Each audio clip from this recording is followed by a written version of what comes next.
আল্লাহ তুমি ক্ষমা করে দিও। মালিক কোন বিপদে যদি পড়ে থাকে, আযাবে পড়ে থাকে, আল্লাহ দয়ার ভিক্ষা তোমার নজরে দেখে এই দানগুলোকে তুমি কবুল করে নাও। আব্বা মায়ের উদ্দেশ্যে দিয়েছেন রব্বুল আমিন, ওই আব্বা মায়ের কবরকে প্রশস্ত করে দিও আল্লাহ, সুন্দর বার রূপে বানিয়ে দিও, আযাব থেকে মুক্তি দিও, জান্নাতি বিছানা বিছিয়ে দিও। আমিন সুম্মা আমিন। গোরস্থানের একটু মাটি বাইনা করে রাখ রে, গোরস্থানের একটু মাটি বাইনা করে রাখ, যেই মাটিতে থাকতে হবে, যেই মাটিতে শুইতে হবে সারা নিশিরাত, গোরস্থানের একটু মাটি বাইনা করে রাখ রে, গোরস্থানের একটু মাটি বাইনা করে রাখ। দাদা গেল, দাদি গেল, নানা গেল, নানি গেল, পাড়া পড়শি কত গেল, আমার যাওয়ার দিন আসিবে, আমার যাওয়ার দিন আসিবে, বেশি দূরে নয়, গোরস্থানের একটু মাটি বাইনা করে রাখ রে, গোরস্থানের একটু মাটি বাইনা করে রাখ, যেই মাটিতে থাকতে হবে, যেই মাটিতে শুইতে হবে সারা নিশিরাত, গোরস্থানের একটু মাটি বাইনা করে রাখ রে, গোরস্থানের একটু মাটি বাইনা করে রাখ।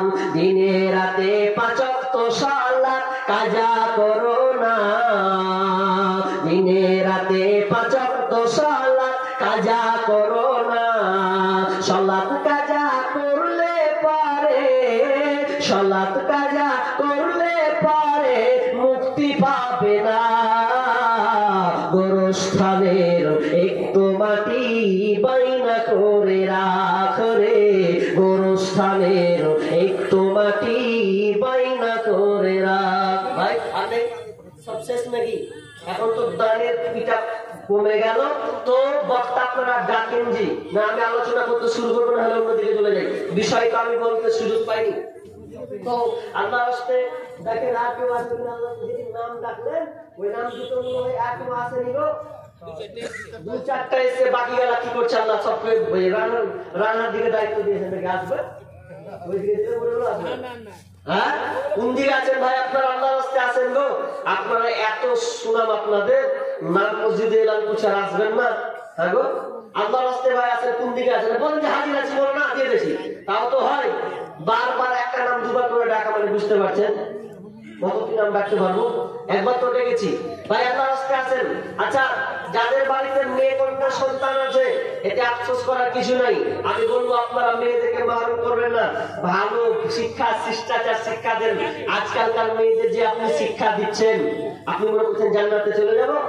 অনেক মাওলানা বলে মান আলা তালাতা বানাতিন, যার বাড়িতে 3টে সন্তান আছে, বিষ্ণু বলছেন 3টা সন্তান আছে, ফাআদাবাহুন্না, মেয়েটাকে ভালো শিষ্টাচার শিক্ষা দেয়, ওয়াজাওয়াজাহুন্না, ভালো ভালো দেখে পাত্র দেখে সুন্দর করে বিয়ে দিয়ে দেয়, ওয়াহসানা আলাইহিন্না, এবং তার সঙ্গে সুন্দর উত্তম আচরণ পেশ করে, ভালো ব্যবহার করে, তো ওই ফালাহুল জান্নাহ, তাহলে জান্নাতে যাবে।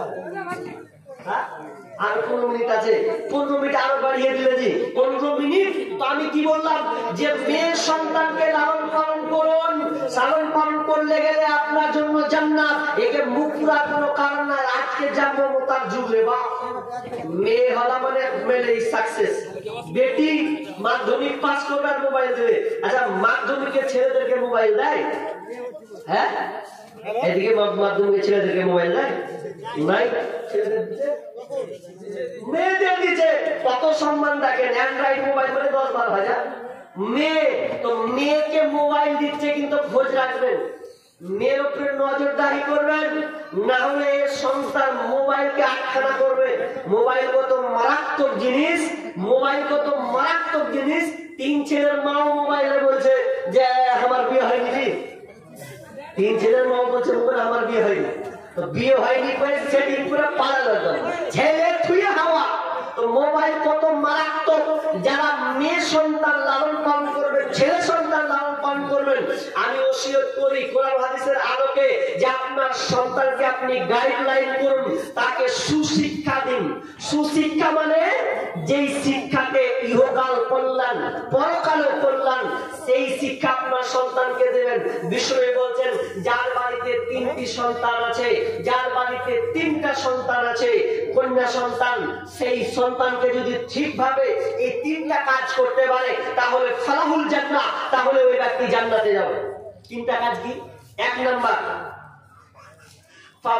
ফাদ্দাবাহুন্না, তার সঙ্গে ভালো শিষ্টাচার দিবে।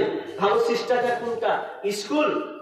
হায় হায়, আজকালকার স্কুলের পড়াশোনা বলছেন আপনার মেয়ের জন্য আপনি 2টা 3টা করে টিউশনি দিচ্ছেন, কোন জায়গায় সেই যায় আল্লাহ খবর রাখে। আর আপনার মেয়ে যে পোশাক, এটা সুন্দর শিক্ষা? যেই পোশাক নোংরা পোশাক দিয়ে শিক্ষা দেয়, ওই শিক্ষা কোনদিন সুশিক্ষা হতে পারে না। আপনার মেয়ে দেখবেন ছোট একটা ওড়না নিয়ে নিয়েছে, টাইট ফিট একদম চুড়িদার পরে নিয়েছে, চুলের মাথায় কাপড় হয়ে যাচ্ছে, ওটা সুশিক্ষা নয়। আর ওই রকম মেয়ে যদি পালেন যে মেয়েকে ডাক্তার বানাবো, ইঞ্জিনিয়ার, আপত্তি নাই, কিন্তু আপনার মেয়েকে আপনি কোন হালাতে বানাচ্ছেন, কোন ক্যাটাগরি বানাচ্ছেন দিয়ে যদি আপনি বলেন জান্নাতে অসম্ভব। বোন তোমাকে বলি, তুমি তো আবার বলো যে আমি আব্বাকে খুব ভালোবাসি, মাকে খুব ভালোবাসি, শ্রদ্ধা করি, আর বুক ফুলিয়ে বলো আব্বা আমার একটা জানের জান, খুব বলো, কিন্তু তোমার বাপ যদি মারা যায় আর এই হালাতে তুমি চলাচল করো, বলো যে বাপকে তুমি ভালোবাসো, যে বাপকে তুমি শ্রদ্ধা করো, আজকে তুমি যে উলঙ্গ পোশাক হয়ে বাড়িয়ে বেড়াচ্ছ, তোমার বাপ যে কি হালাতে আছে তুমি যদি জানো, তোমার বাপকে যদি তুমি ভালোবাসো, তাহলে এই উলঙ্গ পোশাক তুমি ছাড়ো। ফেসবুকে পোস্ট করিও না যে আমি বাপকে ভালোবাসি, ফেসবুকে নিজের ছবি আপলোড করো না, সোশ্যাল মিডিয়াতে দেখাও না। আরে যদি এটাই চাই যত সোশ্যাল মিডিয়াতে ভিডিও ছবি পোস্ট করার, তাহলে ফাতিমা রাদিয়াল্লাহু তাআলা আনহা তিনি কাঁদতেন না যে আমার লাশ কিভাবে থাকবে, শুধু লাশ কিভাবে থাকবে এই জন্য তার চোখের পানি। আর তুমি ভিডিওতে আপলোড করছো মানে অসম্ভব। বোন তোমাকে বলি শোনো, তুমি যদি তোমার বাপকে ভালোবাসো, বাপ যদি কবরে থাকে, আজ থেকে প্রতিজ্ঞাবদ্ধ হও, হয়তো তোমার বাপ কান্না করছে তোমার কারণে, তুমি আজকে বেলাইনে আছো, তুমি বেপরদা হয়ে পরপুরুষকে আকৃষ্ট করছো। যদি বাপকে ভালোবাসো, যদি মাকে শ্রদ্ধা করো, তাহলে আজকে চেঞ্জ হও। আজ থেকে তুমি তোমার ফেসবুকে তোমার ছবি আপলোড করবে না, এই ইরাদা তুমি নাও। আজ থেকে তুমি বেহায়াপনা করে চলবে না, এই প্রতিজ্ঞা হও, তাহলে তোমার ভালোবাসা তোমার বাপের উপরে থাকবে। ফাইজুর রহমান 700 টাকা। ফাইজুর রহমান 700 টাকা। একটাই ফাইজুর রহমান 700 টাকা।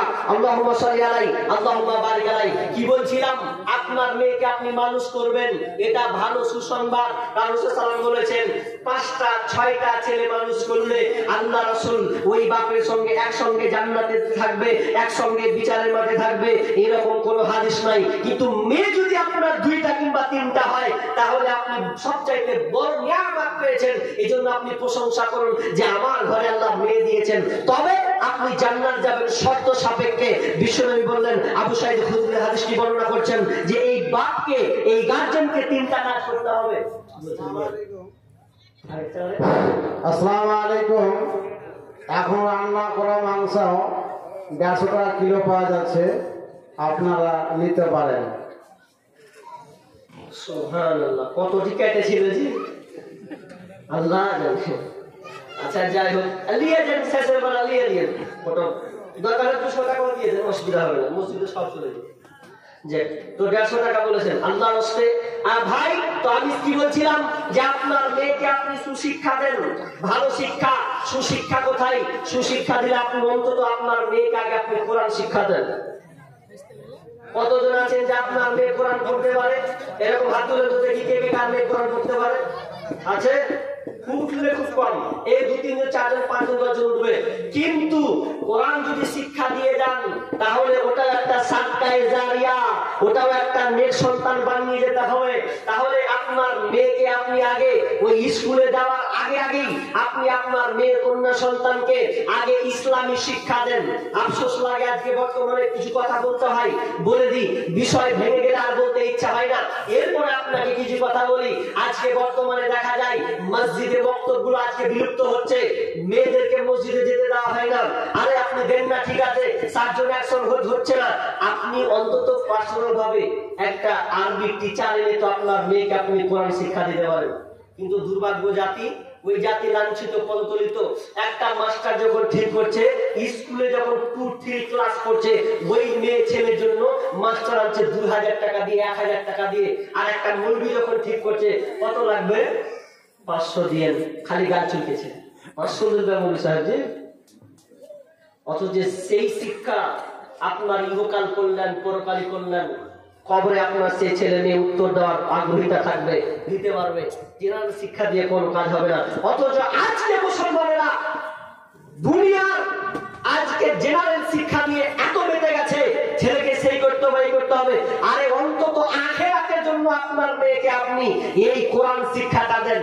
কোরআন শিক্ষা যদি দিতে পারতেন, তাকে পর্দায় যদি রাখতে পারতেন, তাহলে আপনি 100তে আশাবাদী। যেদিন আপনি বলবেন, আপনি মনে করবেন ওই মেয়ে আপনার জন্য কামিয়াব। কিন্তু আজকে দেখেন কটা মেয়ে আছে গো, কটা মেয়ে আছে বলেন? বেশিরভাগ দেখবেন বাজারে দেখেন না আপনার মেয়ে ঘুরছে গো। আপনি এখানে জালসা দেখি দিতে এসেছেন, তাই তো? জালসা দেখি নেওয়ার জন্য এখানে বসেছেন, আর ওই আপনার মেয়ে আজকে বাজারে ঘুরছে। তাহলে আপনার মেয়ে কি হলো না নষ্ট, ও কাটবে আপনার মেয়ে কি? তাহলে ও বাজারে গেছে। টিপু সুলতান কোথায় আছে?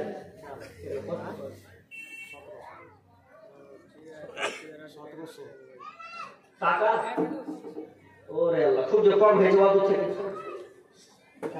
আল্লাহুম্মা সাল্লি আলাইহি আল্লাহুম্মা বারিক লাহা আকলা বারাকাল্লাহ। আল্লাহ তুমি ভাইদানকে কবুল করে নাও, আল্লাহ যে উদ্দেশ্যে দিয়েছে আশা পূর্ণ করে দাও, আমিন সুম্মা আমিন। ভাই আজ যদি চটচট করে পালন দেন, তা আমার আজকের আলোচনা ছিল ইসলামে নারীদের অধিকার।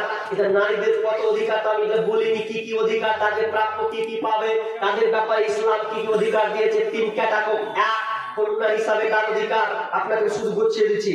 কন্যা হিসাবে তার অধিকার, বিবি হিসাবে তার অধিকার, মা হিসাবে অধিকার। এই 3টি অধিকার ভাগ করা হয়েছে। আপনি দেখেন ছেলে চাইতে মেয়েদের কত সম্মান।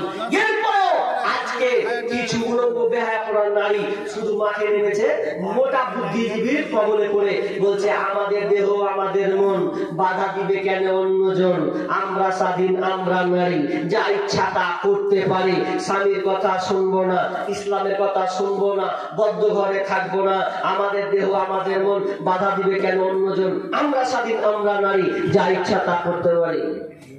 আমি প্রত্যেক বাচ্চাকে এরকম স্লোগান যদি থাকে, একটা ঝাঁটা নেবেন, আমরা স্বাধীন আমরা নারী, যা ইচ্ছা তা করতে পারি, তো ঝাঁটাটা নেওয়ার পেছন দিকে বলবেন মারবো তোকে ঝাঁটার, তাহলে সব ঠান্ডা হয়ে যাবে। এই স্লোগান কোথেকে আসছে?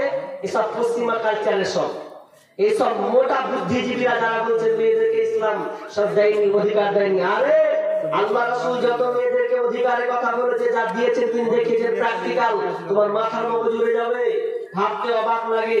আমরা মেয়েদেরকে সম্মান মর্যাদা দিতে শিখিনি, বরঞ্চ ইসলাম মেয়েদেরকে সম্মান মর্যাদা দিয়েছে। ভারতবর্ষে এককালীন ছিল মেয়েদেরকে সম্মান মর্যাদা দেওয়া হতো না। আমি দেখলাম নারীদের আর্চনা, নারীর নির্যাতন, এই বইগুলো পড়লাম।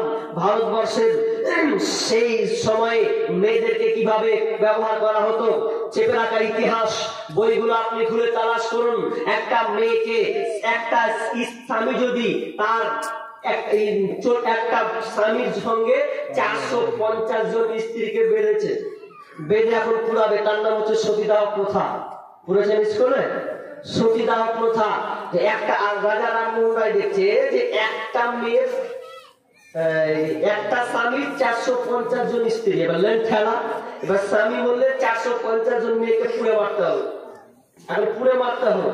তো কি করছে, গর্ত করেছে, বিশাল বড় করে রেখেছে, চারদিকে ঘিরে ওকে মারা হচ্ছে, পুরানো হবে, কেউ কিছু বলতে পারছে না। রাজা রামমোহন রায় খালি চোখ দিয়ে পানি ফেলছে, আহ কে করলো এই কথা, 1829 সালে এটা বন্ধ করা হয়েছে। কলকাতায় লর্ড উইলিয়াম বেন্টিং এর কাছ থেকে এটা বন্ধ করতে হবে, বন্ধ হয়েছে।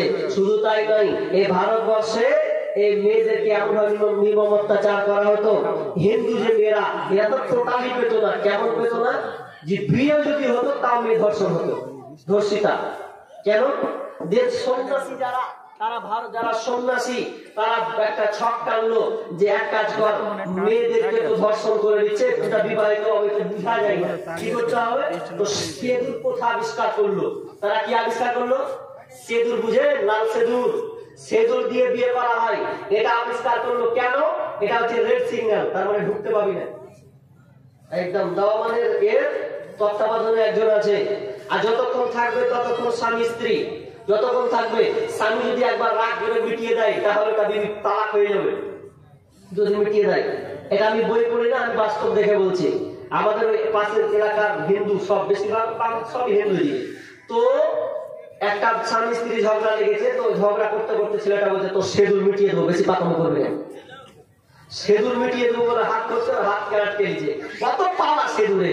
তার মানে সেদুর দিয়ে বলে পৃথিবীর মানুষ, এই মেয়েটা বিবাহিত, রেড সিগন্যাল, এর কাছে আর কেউ যেতে পারবে না। যেদিন মুছিয়ে দেবে সবুজ সিগন্যাল, যা যদি ঢুকে যায়।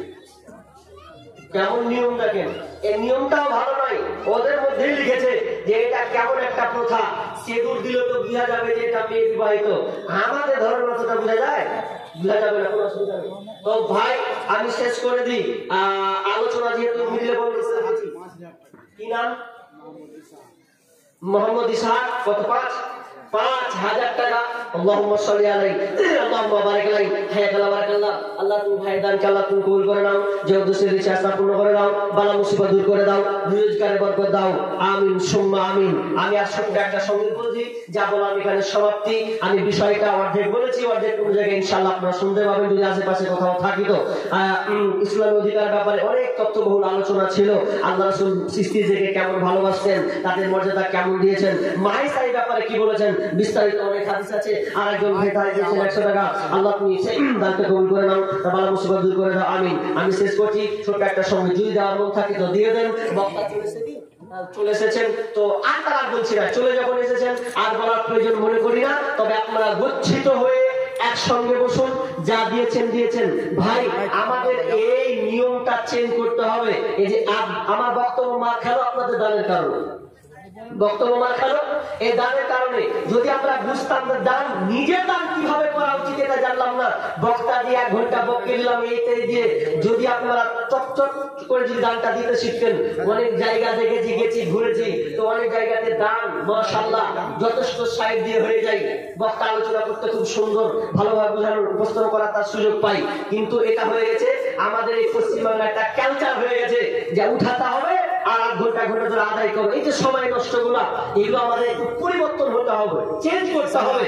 তাহলে আপনারাও কামিয়াব হবেন, বক্তা আলোচনা দিতে বলতে গিয়েও একটু কামিয়াব, আপনাকে বুঝাতে সক্ষম হবেন, নচেত অসম্ভব। আল্লাহ তাআলা আমাদের সকলকে ক্ষমা করুন। আল্লাহ যে সব দান দিয়েছেন, আল্লাহ তুমি দানকে কবুল করে নাও। আল্লাহ অনেকে দিয়েছেন, বাবা মা আত্মীয় স্বজন ছেড়ে দাদা দাদি নানার জন্য দিয়েছেন। আল্লাহ সকলের দানকে আল্লাহ তুমি কবুল করো রব্বুল আলামিন। যারা আমাদের আজ এখানে আছে আল্লাহ তুমি সকলকে আল্লাহ তুমি ক্ষমা করো। আল্লাহ যারা আমাদের মারা গেছে আল্লাহ তাদেরকে মাফ করো। আল্লাহ যারা আমাদের অসুস্থ আল্লাহ তাদেরকে আরোগ্য শিফা দান করো। আজিম বাস রব্বানা সুবহানাকা সাফি লা সিফা ইল্লা সিফাউকা সিফাল্লাহি ওয়া দুশাকামাল। এখান থেকে আমার বক্তব্য দিতে করছি, ওয়া মা আলাইনা ইল্লাল বালাগ। আসসালামু আলাইকুম ওয়া রাহমাতুল্লাহ।